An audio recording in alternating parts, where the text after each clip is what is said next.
When you hear the title Florida Man, you are probably reminded of the headlines that made waves in the media in the recent past. You probably think you're getting a cheap laugh at a group of people lower on the social hierarchy than you. But that is precisely the expectation that this documentary sets out to subvert. It's a known fact that framing in a documentary is revealing of a director's intentions, and the fact that the director Sean Doon lured viewers in with such a clickbaity title only to show a story and interviews that are very sympathetic to their subjects had a fascinating effect. It's one of those rare movies that takes a stance slightly opposed to its audience, challenging them to confront the impulses and hidden assumptions that they brought with them to the viewing experience. While there is no shortage of wacky scenarios in this doc, the underlying tone is one that looks at its subjects with intense interest and fascination, perhaps one of the most connective ways you can look at someone, rather than approaching them with intentions to demean or exploit. Florida Man is made to remind you of the real-life people you have heard countless times before in the media, and bring their humanity into focus. This film left me feeling both convicted of my preconceived judgments and enlightened by perspectives I was ignorant of in the past. Bloody Nose, Empty Pockets is a documentary that was shot in 2016 by the Ross brothers and released in 2020. The concept was to capture a Nevada bar's last night in business as all the regulars come together to commune and say one last goodbye. Except the movie's more manufactured than it first appears. The cast of so-called regulars were hand-selected by the Ross brothers in an extensive casting process as the directors attempted to construct a scenario with people whose personalities would interact together in interesting ways. The result is an 18-hour improv exercise that breaks down the boundaries between performance and authenticity, not just in documentaries but in human relationships in general. Watching these characters as they form their identities together on screen is seriously one of the most rewarding cinematic experiences I've ever had, and it had a huge impact on the way we approached making our own documentary, The Heart of the Valley. Anyways, if you know me off the internet, then I've probably already recommended this movie to you, and if not, then now I've recommended it to you too. Cancer Alley, a 2021 short film directed by Brian Ivey.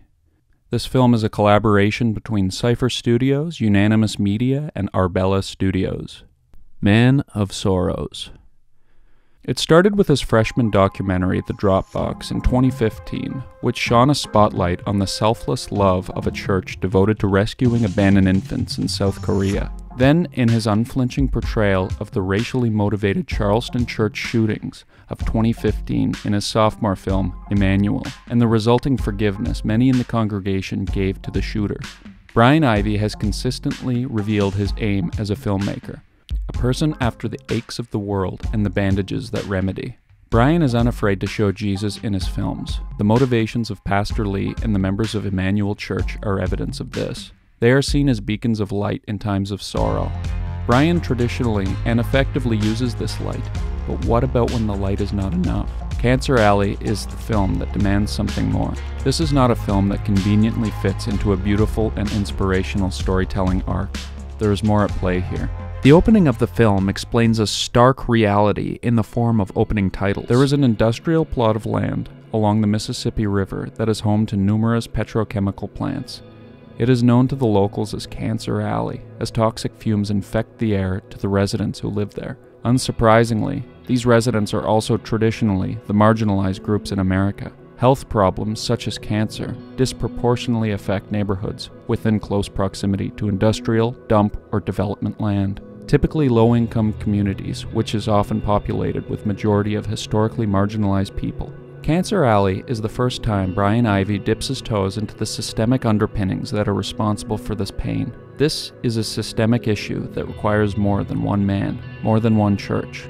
The issue of environmental racism is on full display in this difficult-to-watch film. Unlike in his previous films that feature some radical act of kindness, the perfect subject for a sensational movie arc, in Cancer Alley there is much less inspirational, about legislation changes, government aid, and organization and activism. It can be viewed as boring, bureaucratic, and even impossible or ineffective. But that's where the beauty of this medium comes into play. Film can depict something immediate going on in the world right now, and can effectively call attention to it. The end of this short didn't give us a triumphant choir or even a broken hallelujah like in his previous films. It ends with a harrowing warning and a call to action. This is a subject we are tackling in a film we are currently working on. environmental racism is just as much of an issue in Canada as it is in the US. More on this at a later time. Thank you, Brian, for consistently showing hope in this world through your films.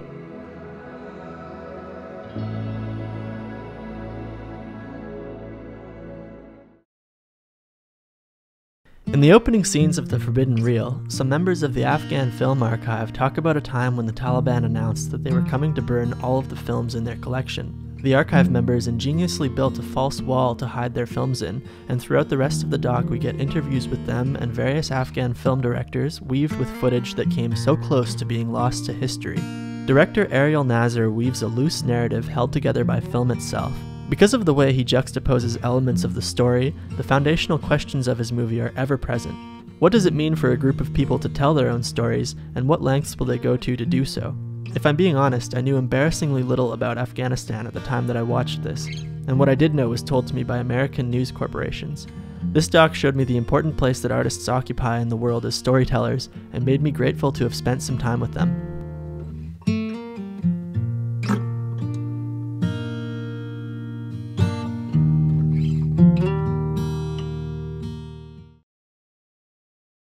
Angry Inuk is a documentary about the ways that Inuit seal hunting is affected by animal rights organizations and elite politicians who are ignorant of what the practice actually looks like and how it fits into Inuit culture at large. It made me think about the ways that capitalism misdirects people's frustrations at groups that hold little political power instead of those that create and maintain its structures. Seal hunters in the Arctic are a much easier target for politicians than factory farmers or extraction industries because they don't have the same capital to fight back and the world is mostly used to ignoring them anyways.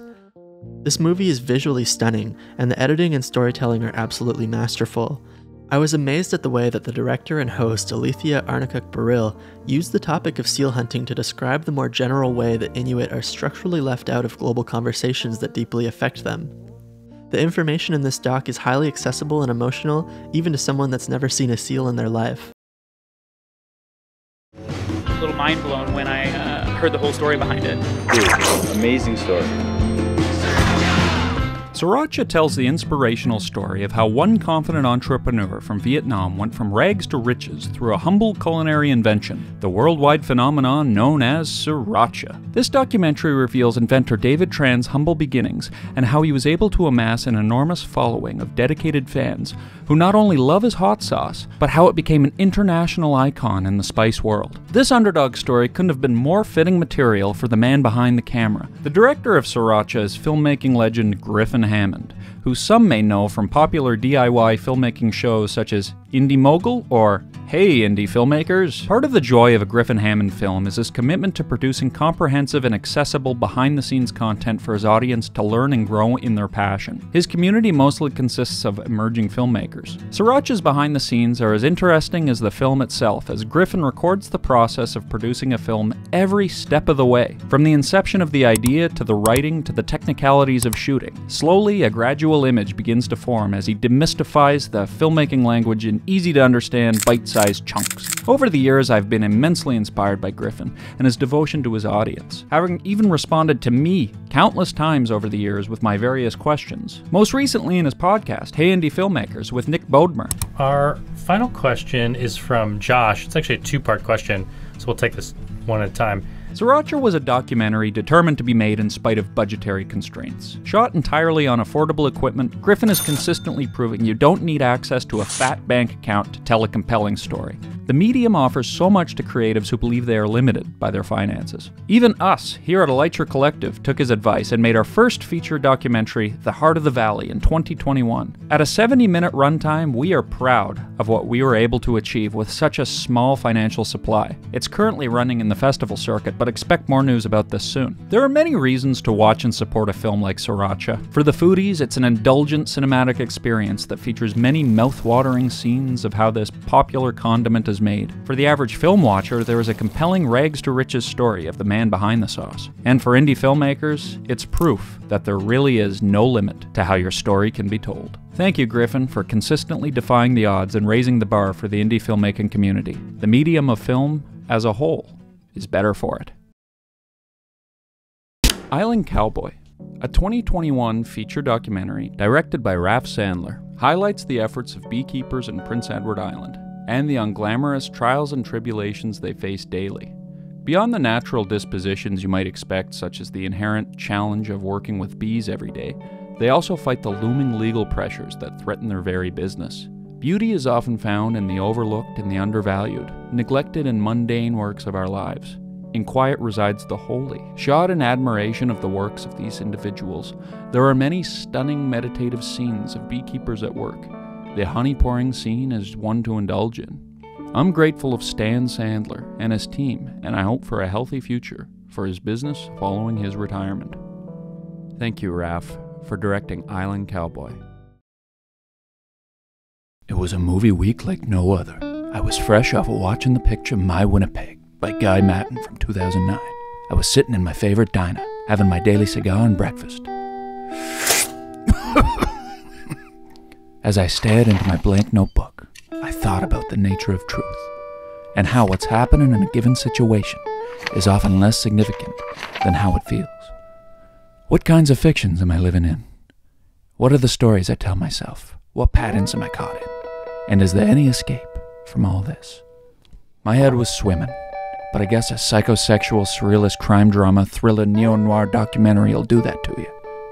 My Winnipeg is a meditation on the feeling of being trapped in your hometown. Have you ever wanted to leave a place for so long that it no longer felt possible? My Winnipeg by Guy Matten.